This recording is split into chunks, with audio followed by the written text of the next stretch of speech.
Dangerous Assignment, starring Brian Donlevy as Steve Mitchell.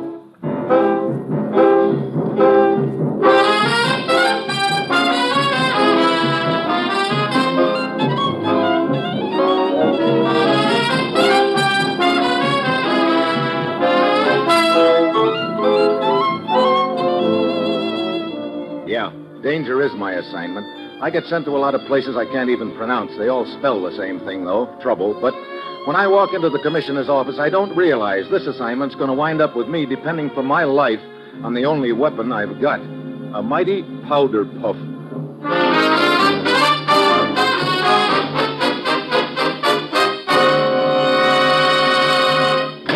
Morning, Commissioner. Ruth said you had an assignment for me. I do. Steve, how would you go about firing a rocket if the firing mechanism was frozen? What? You mean you dragged me in here just to try out a riddle on me? I'm serious. Now answer my question. Okay. So if the firing mechanism was frozen, I probably wouldn't be able to fire the rocket. I suppose that's the wrong answer. No, it's the right answer, and that's what's wrong. Right? Wrong? Hey, look, before we get into a vaudeville routine, I think you'd better start at the beginning. Steve, as you know, the entire Arctic area is a potential battleground. But sub-zero temperatures do a lot of strange things to weapons of war, all the way from impairing their accuracy to rendering them completely useless. So what am I supposed to do? Dream up a new plastic made out of pumpkin seeds to protect them from the cold? You don't have to. It's already been dreamed up. I don't think it's made out of pumpkin seeds, but it's a liquid which does protect weapons and electronic devices from the effects of sub-zero temperatures. Well, that's all very interesting, Commissioner, but I still don't see where I fit into the deal. I'm coming to that. The private company which developed this new plastic has just concluded exhaustive field tests with it up in the Arctic.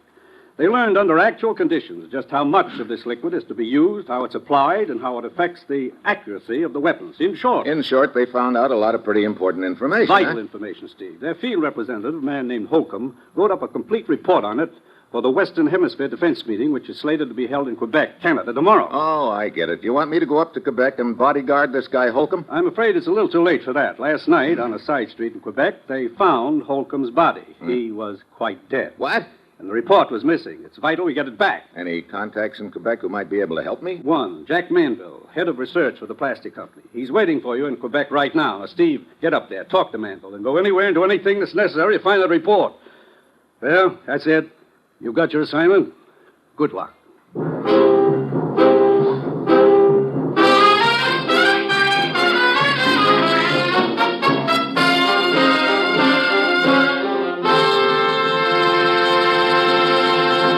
The National Broadcasting Company is presenting Dangerous Assignment, starring Brian Donlevy in the role of Steve Mitchell, colorful, two-fisted government agent. In all those places of the world where danger and intrigue walk hand in hand, there you'll find Steve Mitchell on another Dangerous Assignment.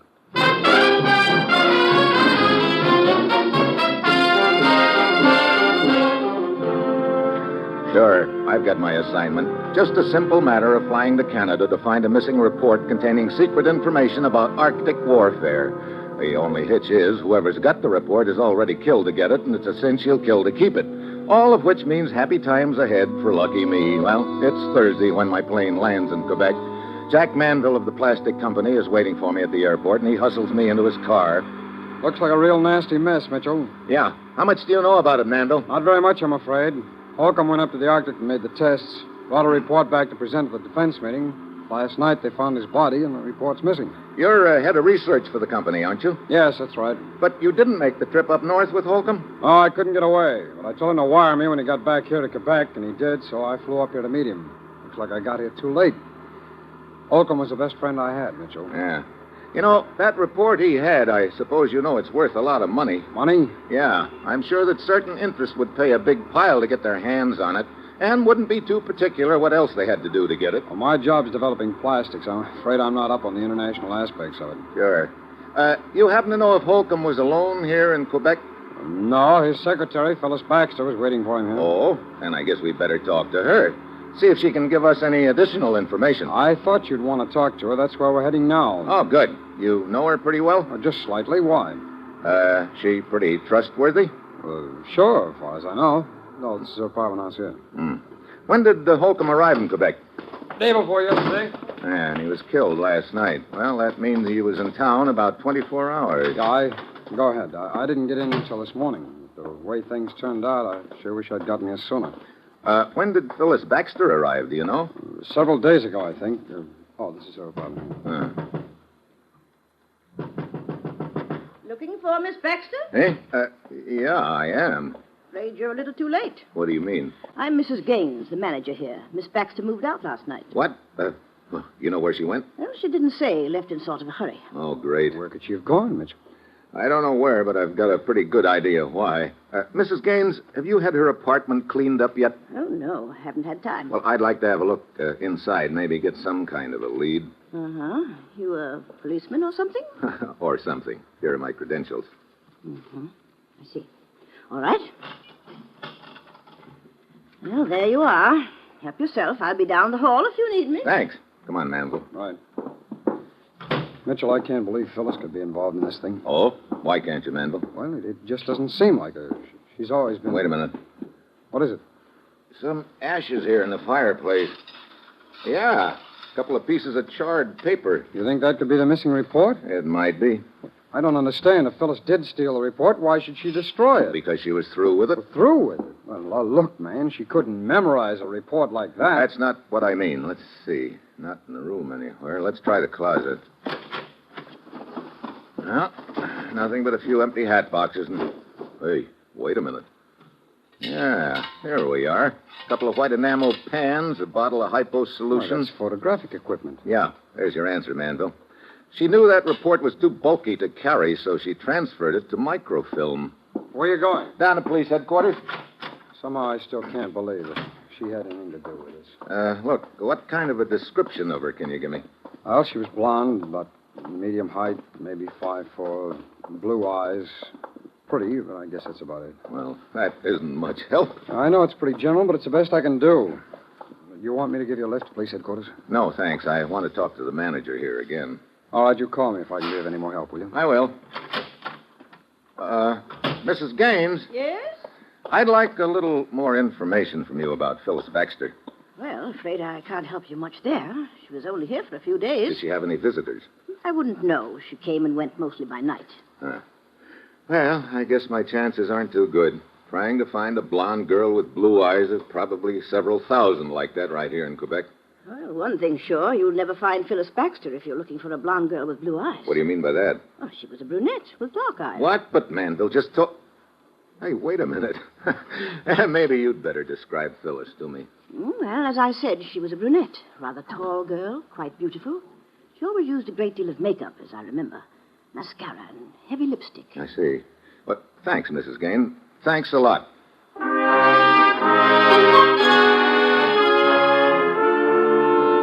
So, Manville was lying to me, and at this point he looks like number one on my suspect list. I start checking on him, and what I find out makes him sound even more interesting. Then I go to police headquarters and talk to a Lieutenant Billings. Well, Mitchell, I'll put out this description of Phyllis Baxter you've given me. See if any of my men can spot her. Okay. Of course, she's had a 24-hour head start. She could be long gone by this time. I know. You think Manville is behind the scheme, eh? I don't know exactly where he fits in, Billings, but it sure looks like he's involved somehow. In the first place, he gives me a phony description of Phyllis. In the second place, he said he'd only know her slightly, and yet he took me right to her apartment. So after I got the real description of her from the manager, I started checking up on Manville, and I caught him in another lie. Oh? He told me that he didn't arrive here in Quebec until this morning, but I found out by checking the airport that his plane landed last evening. I see. Well, want to make an arrest? Not yet. It's more important that I find out where that report is, and to do that... Come in. Well, Manville. Hello, Mitchell. I knew you'd be here. I want to talk to you. Well, that's sort of a surprise, Manville. I thought you'd already done your talking. I lied to you about Phyllis's description. Yeah, I know. Why'd you lie? Well, because Phyllis and I were, well, let's just say I had it pretty bad for her. Oh? I just couldn't believe, and I still don't believe she's involved in this, but, well, I guess I was trying to protect her. Well, that wasn't very smart, Manville. Yes, I know that now. You also lied about when you arrived here in Quebec. Yes. Why? I came here earlier than I said so I could be with Phyllis, but for several reasons I can't afford to have it known that I was involved with her. I see. Well, so far you haven't been what I'd call helpful in this deal, Manville. Well, maybe I can make up for it with this. Here. A snapshot. That's right. A snapshot of Phyllis. Huh. Mrs. Gaines was right. She does wear pretty heavy makeup. Okay, this is more like it, Manville. Lieutenant, I'd like you to have a lot of copies made of this picture. Right. We'll put them out at the railroad depots, the airports, and all bus stations. Could be we're not too late after all. Summers, Lieutenant Billings. I'm sending a picture down to you. I want 100 copies right away. Send some to the airport, some to the railway depot, the rest all... 2 hours. We ought to be hearing something soon. She could still be hiding somewhere here in Quebec. Yeah, but I doubt it. Her job probably is to get that microfilm somewhere in a hurry. Lieutenant Billings speaking. What's that? You're certain? I see. Right. I'm afraid we are too late after all, Mitchell. What do you mean? A girl answering Phyllis Baxter's description boarded a plane for Paris 3 hours ago. Paris? Huh. Well, we've got an agent in Paris, Slater. Okay. I'll cable him to meet her plane, and I'll be on the next one.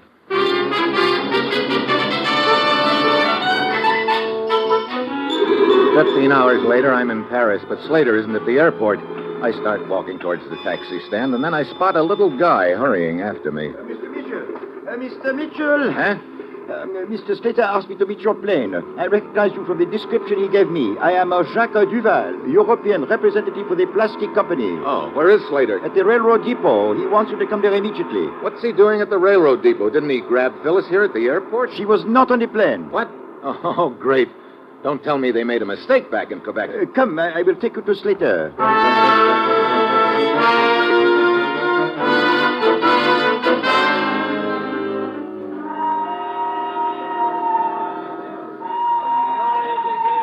There is Mr. Slater over there, Mitchell. Yeah, I see him. Steve. Hi, Slater.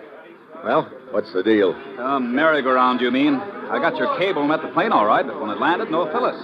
I don't get it. Neither did I.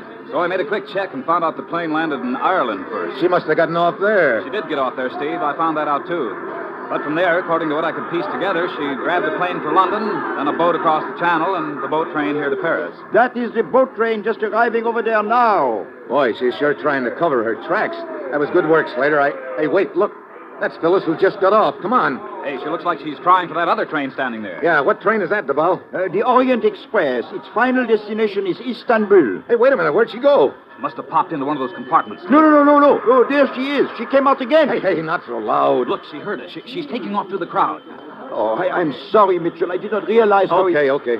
Hey, Steve, there's a train coming along on that other track. Maybe she's trying for it. No. She could not be. That is a through express train. It does not stop at the station. Hey, wait. She doesn't even see that train. Steve, she's right in front of it.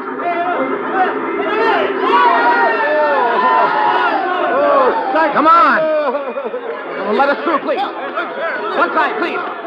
Let us... Oh, Steve. Yeah. Oh, brother. Oh, sacre bleu. Well, this is sure the end of the line for Phyllis. Yeah. I sure hope she's got that microfilm on her, because if she hasn't, it looks like the end of the line for us.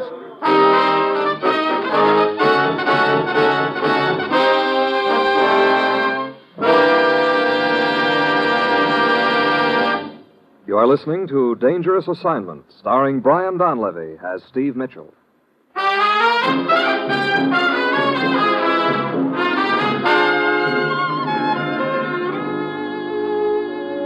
Phyllis Baxter's body is taken to the morgue. I give her purse and the rest of her effects a good going over, but I can't find the microfilm anywhere. Monsieur Mitchell, perhaps Mademoiselle Baxter passed it along to a confederate before she reached Paris. Well, if she did that, we're dead ducks.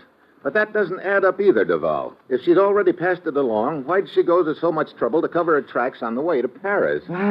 Most perplexing affair. It sure is.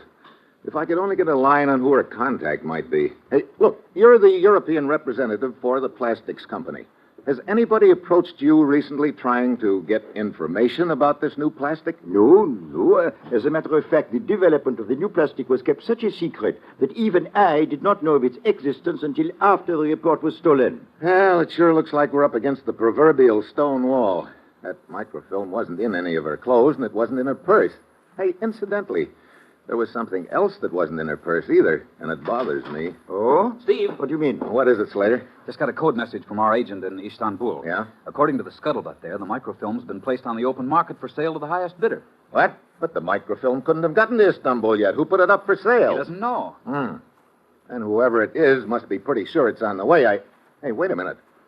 That train Phyllis was running for at the depot when we first saw her, Duval. You told me that was the Orient Express, that its final destination is Istanbul? Oui, but when Phyllis saw us pursuing her, she jumped out of the compartment again. That's right, Steve. Phyllis probably was planning to take that train. But she didn't, so where does that leave us? I don't think she ever was planning to take that train, Slater. Well, what do you mean? I told you there was something else I didn't find in her purse, and it bothered me. Duval, there was no train ticket. But in that case, she... Wait a minute. I think I got it, Steve.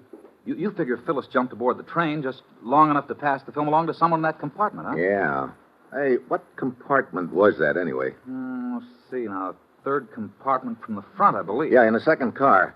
Okay. Duval, what's the first stop for the train? At the Italian border. Okay, I can overtake it by plane. Slater, get me a reservation for that compartment. I'm getting on at the border. Okay, Steve. Mitchell, I have business in Trieste. I will accompany you there. Perhaps I may be of some help. Yeah, you might at that. Okay, let's get going. Duval and I grabbed the plane for the Italian border. Our tickets are waiting for us there. We jump into the compartment just as the train pulls out. There are 3 other passengers in the compartment.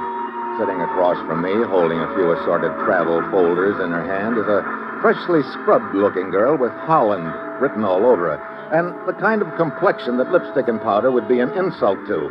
Next to her is a loud-talking gent who's waving a hunk of salami around between bites, perfuming the air with garlic, and over in the corner, a smooth-looking boy is reading a newspaper. He's got a briefcase in his hand. You like some of this salami? Eh? Oh, no, thank you. Oh, but it's the best salami you ever ate. You mean I never ate? Thanks a lot, but no thanks. I'm not a salami fan. Oh, it's a pity. What's a pity? Few people know what a wonderful thing is salami. Oh? The greatest thing is in the Leaning Tower of a Pisa. Salami. It keeps me from catching a cold. It settles me in the stomach. And once, it even kept me from getting robbed. Getting robbed? See, a man came up to me once on the darkest street in Milano. They demanded all my money, see? But with my good friend, the salami, I overcame him. Uh-huh. You breathed in his face, huh? No, I hit him over the head with it. Oh, it's a good salami. Well, it's powerful anyway. Look, would you mind not waving it under my nose? Okay, I'll wave it in my mouth. Oh, fine. You like some wine? No, thanks. Well, how about your friend? Oh, no, merci, no. The little lady then, huh? No, thank you. Well, so nobody likes the Pirone's wine but Pirone. That looks like quite a collection of travel folders you've got there, Miss... Karen. Uh-huh. Oh, yeah. Yeah, I do not dream there are so many places in the world. Oh, not much of a traveler, huh? Oh, no. No, this is first time I ever leave home. What part of Holland is home? Why, Rotterdam. But how do you know I am Dutch girl? Well, that freshly starched and scrubbed look is pretty hard to mistake. Oh, yeah. Yeah, I suppose if I am to travel, I should do as other women do. Mama would never let me wear lipstick, but now... You're doing fine without it. You on a vacation? No, I go to live with Uncle in Arabia. Last week, Mama passed away. Oh. Yeah, nice cheese, anybody? Oh, brother, you must have a hollow leg. Oh, no. Eat and drink is good when riding. Yeah, how about when you're not riding? Well, it's just as good. Mitchell, What is it, Duval? that man in the corner reading the newspaper. Not much of a talker, is he? He has been watching you over the top of his paper. Oh? Look at the briefcase in his lap. Briefcase? Hey, it's strapped to his wrist. Whatever he's got in there must be pretty important. Microfilm, for instance. Anything new in the paper? Oh, no, only the usual. Happen to know what our next stop is? Why, no, I do not. This your first trip? Oui. Monsieur, if you do not mind, I am reading... Yeah, so I see. Real friendly, isn't he? It would be very interesting to find out what is in his briefcase. Yeah, but how? I still got some salami left. Don't worry, we can smell it. I'm going out for some air, Duval. That garlic is killing me. Very well. I will keep an eye on them when you are gone.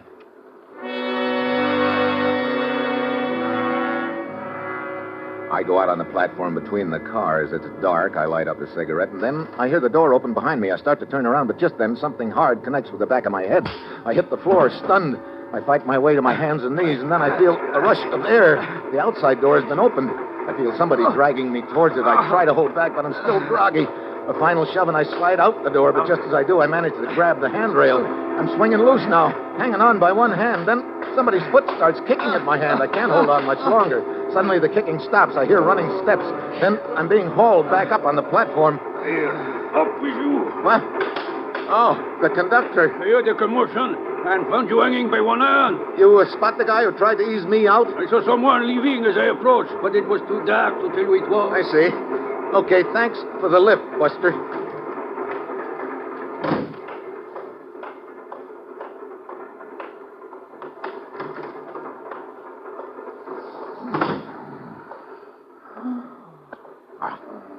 Oh, great.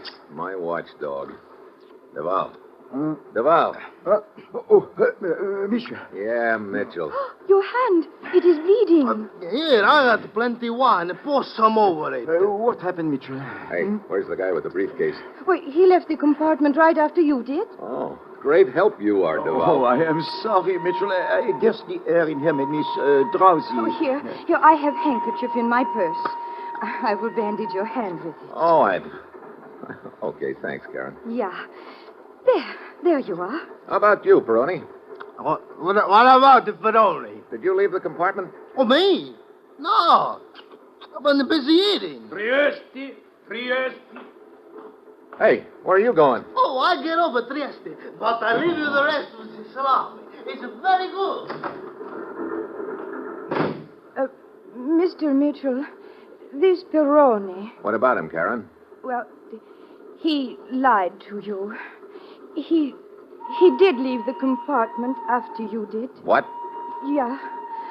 I was afraid to tell you in front of him. Mitchell, and now he is getting off here at Trieste. We had better follow him. I still want to know what happened to the gent with the briefcase. Well, speak of the devil. Are you referring to me, monsieur? I sure am, Buster. Where have you been? Why, I do not see that it's your affair. You could be wrong. I said, where have you been? I was getting a drink of water, if that meets with your approval. You sure you weren't out on the platform a few minutes ago slugging me over the head? I do not know what you are talking about. I tell you I was getting a drink of water. Pretty long drink of water. Monsieur, I am certain these things are none of your business. You were getting off here at Trieste? Do I look as if I'm getting off the train? Then where are you heading? Istanbul. Now see here, monsieur. I've had enough of these impertinent questions. What is the meaning of this? Skip it. Come on, Duval. We must hurry. The train will be starting up at any moment. I'm staying. What? But the girl has just told us that Pironi lied about... Call it a hunch if you want, but I'm going on to Istanbul. But if this hunch of yours That's is a wrong... chance I'll have to take. But we'll be covered one way or the other. How do you mean? You're getting off here at Trieste anyway. But of course. Oh, oui. I can follow this Pironi. Okay, go to it. But just one thing, though. And what is it? Try to stay awake, will you? Ah.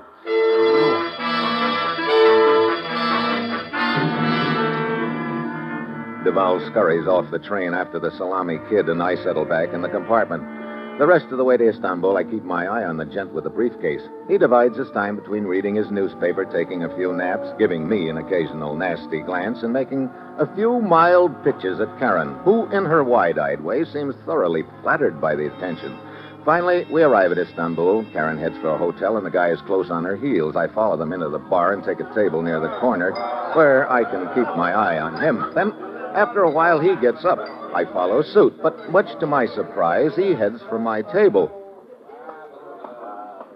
I think this matter has gone entirely far enough, Mitchell. Oh? I know exactly what you are after, but rest assured, you will never get it. Well, that's interesting to know. Well, now that we understand each other... You are obviously an agent. Well, a matter of fact... For a rival manufacturer. You have learned of our new creation. Hey, wait a minute. An agent for a rival manufacturer? What are you talking about? Ah, my friend, do not attempt subterfuge. It is obvious you have learned of our new creation. Learned that we intend to introduce in the Middle East. And so you followed me, thinking you would get a chance to steal it. so that cheap imitations could be attempted. Cheap imitation. Hey, look, who are you working for anyway? As you know, for Henri Bonnet. Whoever that is. You do not know who Henri Bonnet No, is? and I'm beginning to think I don't know what you've got in that briefcase either. But you must have heard of the firm Henri Bonnet. In all of France, the most famous, the most exclusive creator of women's girdles. Girdles? You mean to say that's what you're carrying in your briefcase? But of course! Our new model, exquisite and revolutionary.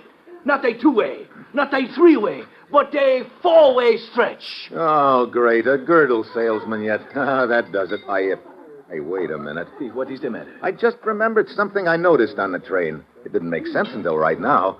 I'll see you later, four-way.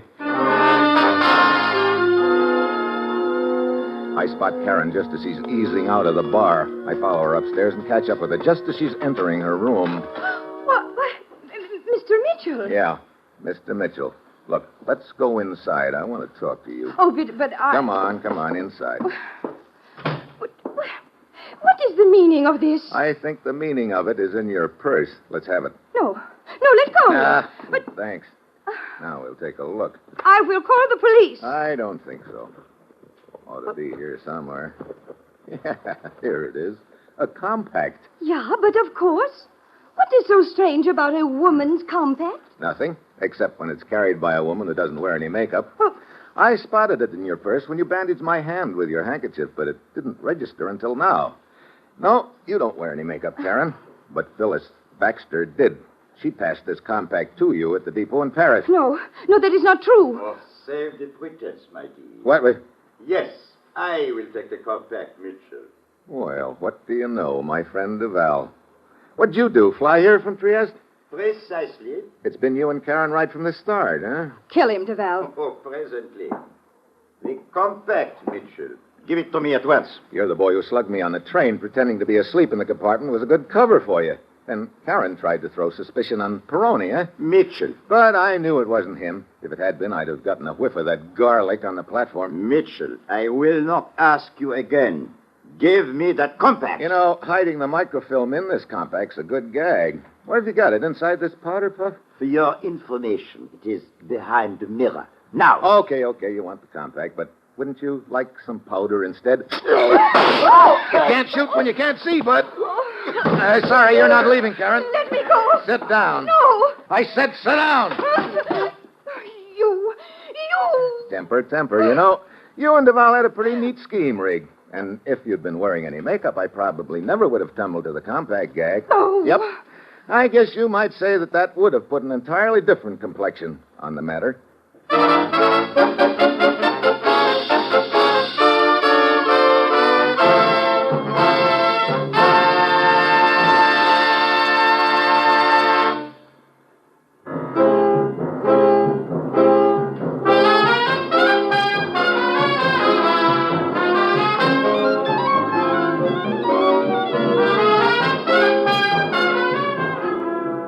Dangerous Assignment, starring Brian Donlevy as Steve Mitchell, is written by Bob Reif and Adrian Jondo, with music by Robert Armbruster, and is produced and directed by Bill Karn.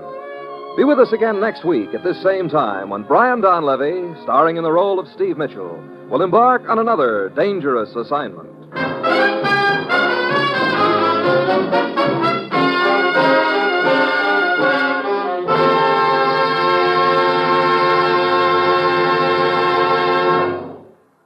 Dangerous Assignment came to you from Hollywood. Tomorrow, be sure to hear The Big Show on NBC.